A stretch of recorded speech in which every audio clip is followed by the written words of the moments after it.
சீமான் மீது நடவடிக்கை எடுக்க உத்தரவிடப்பட்டிருக்கிறது. இதன் காரணமாக அவர் விரைவில் கைது செய்யப்படுவாரா அப்படிங்கிற ஒரு கேள்வியுமே எழுந்திருக்கிறது. என்ன நடந்தது விரிவாக பார்க்கலாம்.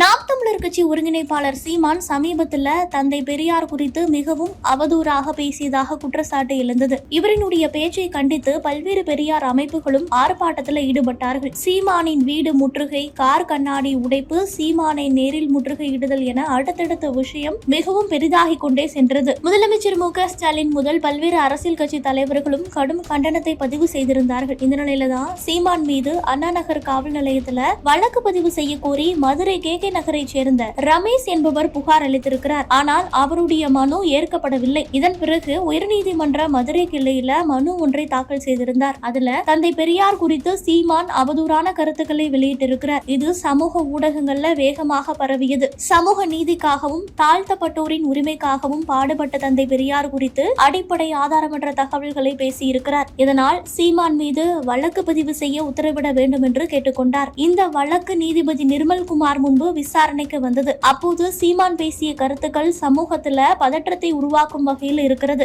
எனவே மதுரை மாவட்டம் அண்ணா நகர் காவல்துறையினர் மனுதாரரின் புகாரை பெற்று விரைந்து நடவடிக்கை எடுக்க வேண்டும். இது தொடர்பாக எடுக்கப்பட்ட நடவடிக்கை குறித்து ஜனவரி 20ஆம் தேதி அறிக்கையாக தாக்கல் செய்ய வேண்டும் என்று நீதிமன்றம் உத்தரவு பிறப்பிக்கப்பட்டுள்ளது. இந்த நிலையில வழக்கு விசாரணை ஒத்திவைக்கப்பட்டிருக்கிறது. எனவே நாம் தமிழர் கட்சி ஒருங்கிணைப்பாளர் சீமான் கைது செய்யப்பட வாய்ப்பிருப்பதாக பார்க்கப்படுகிறது. ஒருபுறம் சீமானுக்கு கடும் கண்டனங்கள் குவிந்து வரும் நிலையில மறுபுறம் நீதிமன்ற உத்தரவு மிகுந்த முக்கியத்துவம் பெற்றிருக்கிறது. இது தற்போது நாம் தமிழர் கட்சியினரிடையே ஒருவித அதிருப்தியை ஏற்படுத்தி இருக்கிறது.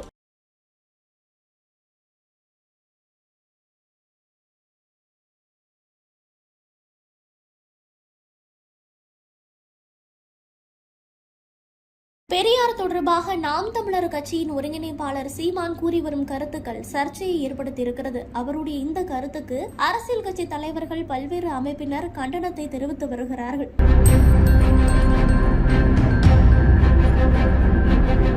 இந்த நிலையில் நாம் தமிழர் கட்சி ஒருங்கிணைப்பாளர் சீமானை விமர்சித்து திராவிட பெரியார் கழகம் சார்பாக மதுரை முழுவதுமே போஸ்டர்கள் ஒட்டப்பட்டிருக்கிறது. இது தற்போது பரபரப்பை ஏற்படுத்தி இருக்கிறது. சீமான் பெரியார் குறித்து அவதூறான கருத்துக்களை பேசியது தமிழகத்தில் அதிர்வலைகளை ஏற்படுத்தி இருக்கிறது. பெண்களை குறித்து இழிவாக பெரியார் பேசியதாகவும் அவரை அவமதிக்கும் வகையில கருத்துக்களை சீமான் சில தினங்களுக்கு முன்பு பேசியிருந்தார். அவரினுடைய பேச்சை கண்டித்து பல்வேறு கட்சிகள் சார்பாக பல எதிர்ப்பை பதிவு செய்து வருகிறார்கள்.